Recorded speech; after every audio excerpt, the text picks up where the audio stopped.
Bayangkan sebuah skenario. Diam yang kamu kira biasa saja ternyata diam-diam mulai merusak ketenangannya.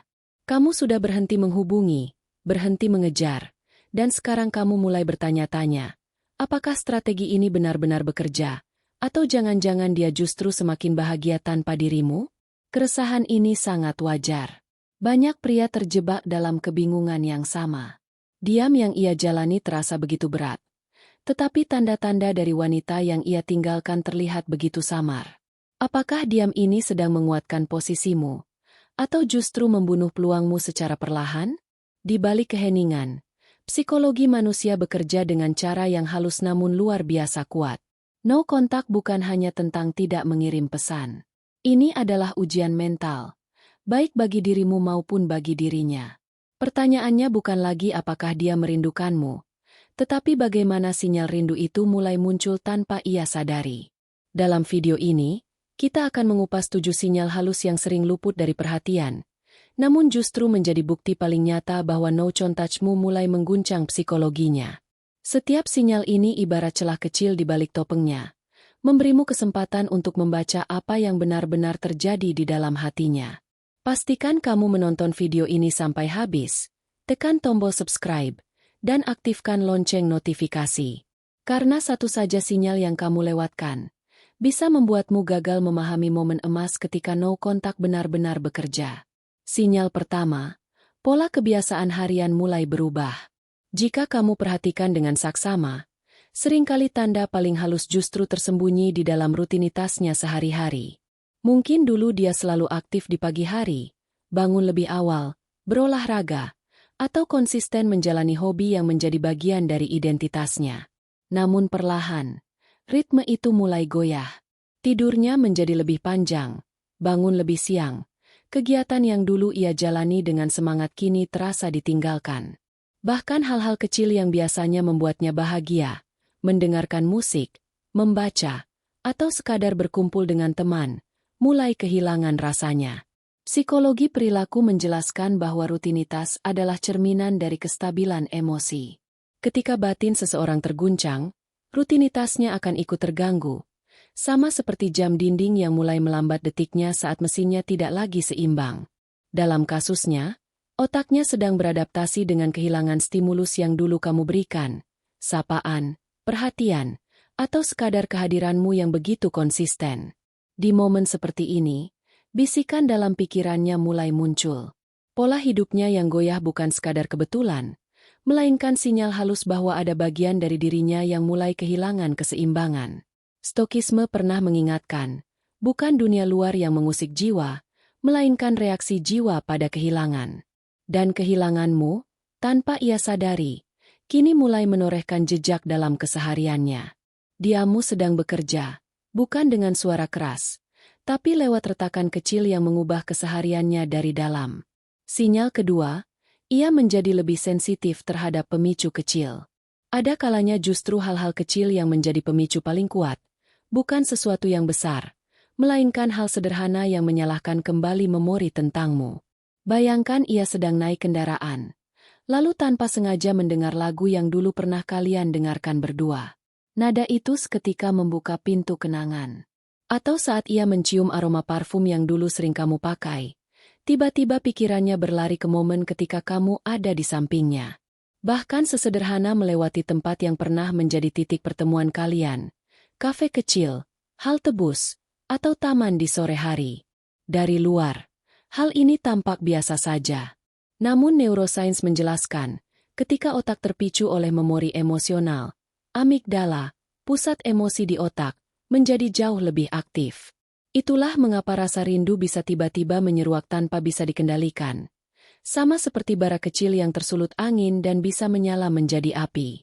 Terkadang kamu bisa melihat tanda-tanda ini muncul lewat media sosialnya. Tiba-tiba ia memposting lirik lagu sendu, mengunggah kutipan ambigu, atau menulis status yang terasa memiliki makna tersembunyi. Dari luar, orang lain mungkin menganggapnya hanya iseng, tapi kamu yang pernah menjadi bagian dari hidupnya bisa merasakan ada sesuatu di balik itu.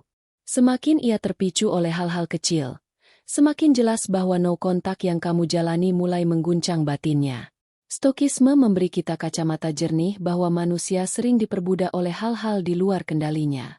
Lagu, tempat, aroma, semuanya bisa memegang kekuatan atas pikirannya.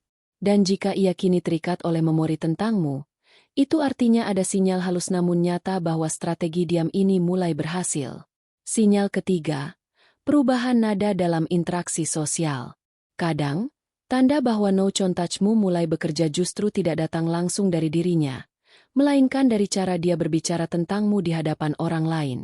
Teman-temannya mungkin mulai memperhatikan bahwa namamu masih sering muncul dalam obrolannya. Bentuknya bisa bermacam-macam. Ada kalanya ia bercanda dan meremehkan, atau seolah berkata bahwa ia sudah tidak peduli lagi. Tapi anehnya, kamu tetap saja menjadi topik pembicaraan. Bahkan dalam obrolan netral sekalipun, tanpa sadar ia bisa menyebut tempat yang biasa kalian datangi bersama. Inilah yang dalam psikologi hubungan disebut pelampiasan. Melampiaskan rasa yang sebenarnya ingin diarahkan padamu, tetapi karena gengsi, akhirnya keluar lewat pihak ketiga. Ia terlalu takut terlihat lemah di hadapanmu, jadi ia melepaskan itu di depan orang lain. Semakin keras ia mencoba terlihat seolah sudah move on, semakin jelas bahwa sebenarnya ia masih terikat. Sama seperti seseorang yang menutup retakan di dinding dengan cat tebal, dari jauh mungkin terlihat rapi, tapi semakin ditutup, justru garis retakan itu semakin terlihat nyata. No kontak bekerja diam-diam di balik layar. Ia bisa berpura-pura kuat, bisa memainkan peran bahwa hidupnya baik-baik saja. Tapi faktanya, jika namamu masih terus menjadi bahan cerita, itu bukti bahwa pengaruhmu belum benar-benar hilang. Justru karena ia berusaha menutupinya, retakan emosinya semakin mudah terlihat oleh orang-orang di sekitarnya. Sinyal keempat, gangguan tidur dan pola online di larut malam. Ada sinyal lain yang lebih sunyi tetapi tidak kalah kuat. Tidurnya yang mulai berantakan.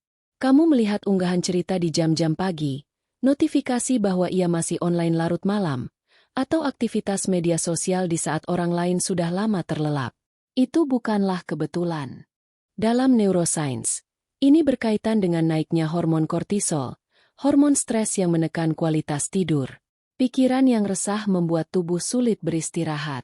Dan ketika pikirannya terus kembali kepadamu di malam hari, tidur yang tenang pun menjadi hal yang mahal. Seorang filsuf stoik pernah mengingatkan, pikiran yang tidak damai akan mengusir tidur seperti cahaya mengusir kegelapan. Ketika kamu melihat tanda-tanda ini, itu artinya no contouch-mu sudah menembus lapisan terluarnya, sampai ke ruang paling pribadi, momen ketika ia seharusnya beristirahat, tetapi justru kamu yang hadir memenuhi pikirannya. Sinyal kelima, komunikasi tak langsung yang semakin intens. Ada kalanya dia tidak berani membuka percakapan langsung denganmu, tetapi diam-diam ia mulai memainkan pola komunikasi tak langsung. Misalnya, tiba-tiba menyukai fotomu yang sudah lama sekali, atau meninggalkan komentar samar yang tidak jelas arahnya, seolah kebetulan namun penuh maksud. Kadang sinyal itu datang lewat orang lain, teman bersama yang tiba-tiba menyebut namamu, atau membocorkan kabar bahwa dia sempat menyinggung kamu. Semua itu bukan murni kebetulan. Dalam psikologi kognitif, pola ini dikenal sebagai Brainstorming, memberi remah-remah kecil untuk mengetes apakah kamu masih akan merespons. Disinilah banyak pria langsung salah langkah. Begitu melihat like atau komentar samar, buru-buru ditanggapi panjang lebar. Padahal itulah jebakannya. Strategi terbaik adalah tetap menjaga misteri, merespon seperlunya, atau bahkan membiarkannya tanpa jawaban. Justru saat kamu tidak terpancing, sinyal yang tadinya hanya remah kecil bisa berubah menjadi panggilan yang lebih besar. Disinilah latihan kendali diri bekerja. Stokisme selalu menekankan bahwa nilai seseorang tidak ditentukan oleh kata orang lain, melainkan oleh sikap yang ia pilih sendiri. Sinyal keenam, bahasa tubuh saat bertemu tanpa sengaja. Jika suatu hari kamu bertemu dia tanpa direncanakan, di kampus, di jalan, atau di sebuah acara, jangan anggap momen itu sepele. Tubuh seringkali membocorkan isi hati yang mulut berusaha sembunyikan. Perhatikan matanya. Apakah tatapannya bertahan lebih lama dari biasanya? Atau justru ia menghindar terlalu cepat? Perhatikan gesturnya, senyum yang kaku, tangan yang gelisah, atau langkah yang terburu-buru menjauh. Semua itu bukan sekadar kebetulan, melainkan bahasa bawah sadar. Psikologi nonverbal menjelaskan bahwa tubuh adalah cermin dari pikiran terdalam. Di sini, dia tidak lagi sepenuhnya bisa mengendalikan reaksi emosinya terhadapmu. Kata-kata bisa disusun rapi, dibuat terlihat cuek, bahkan dibuat seolah tidak peduli. Tapi tubuh jarang berbohong. Jika kamu menangkap sinyal ini, jangan buru-buru merasa menang. Anggap saja sebagai bukti bahwa no contact-mu sudah menembus lebih dalam dari yang kamu kira. Biarkan bahasa tubuhnya bekerja sebagai saksi bahwa meski mulutnya diam, batinnya sedang bergejolak. Sinyal ketujuh, ego yang retak dan munculnya penyesalan tersamar. Setelah semua fase ia lalui, tibalah pada titik rapuh yang paling menentukan. Ego yang dulu ia pegang erat perlahan mulai retak. Di kepalanya mulai muncul pertanyaan-pertanyaan yang tidak mudah ia jawab sendiri. Apakah ia salah telah melepaskanmu? Jangan-jangan ia hanya bersikap sok kuat. Padahal sebenarnya ia kehilangan sesuatu yang sangat penting. Inilah yang dalam psikologi kognitif disebut disonansi kognitif. Bentrokan batin antara gengsi yang ingin tetap terlihat kuat dan kenyataan bahwa kerinduan sudah tidak bisa lagi ia abaikan. Tanda-tanda dari luar mungkin terlihat kecil bahkan sepele. Ia bisa saja tiba-tiba mengirim chat basa-basi, atau komentar random yang seolah tanpa maksud, padahal sebenarnya ada. Kadang juga berupa kode samar, mengunggah ulang kenangan lama, menyukai foto lama, atau komentar singkat yang hanya bisa dipahami oleh kamu. Di titik inilah banyak pria tergoda untuk segera membuka pintu lebar-lebar. Tapi justru disinilah ujian sebenarnya. Semua sinyal itu bukan undangan yang jelas, melainkan cara halus untuk meredakan kegelisahannya sendiri. Strategi terbaik adalah tetap teguh, merespon seperlunya, singkat, jelas, tanpa harus memadamkan rasa penyesalan yang sedang tumbuh. Karena ketika kamu tergesa masuk kembali, kamu sebenarnya sedang menyelamatkannya dari rasa bersalah. Padahal rasa bersalah itulah yang justru membuatnya semakin menyadari nilaimu. Stokisme mengingatkan kita, keberanian menjaga jarak lebih berharga daripada penerimaan yang semu. Dengan memilih tetap tenang, kamu sedang menunjukkan bahwa kendali ada di tanganmu, bukan lagi di tangannya. Di saat itulah no contact-mu benar-benar mengguncang psikologinya hingga ke akar. Sebagai penutup, jika ketujuh sinyal ini mulai terlihat, itu artinya strategi no contact-mu sudah bekerja jauh lebih kuat daripada yang kamu bayangkan. Bukan sekadar membuatnya gelisah, tetapi benar-benar mengguncang psikologinya hingga ia mulai mempertanyakan pilihannya sendiri. Ingatlah, inti dari semua ini bukan tentang permainan untuk membuatnya menderita. Intinya adalah mengembalikan kendali pada dirimu sendiri, agar kamu tidak lagi menjadi tawanan dari emosi orang lain. Terima kasih sudah menonton video ini sampai akhir. Jika kamu merasa mendapatkan manfaat, jangan lupa klik tombol subscribe, aktifkan lonceng notifikasi, dan bagikan video ini kepada teman yang sedang menjalani strategi no contact. Kendalikan dirimu, dan biarkan mereka yang gelisah.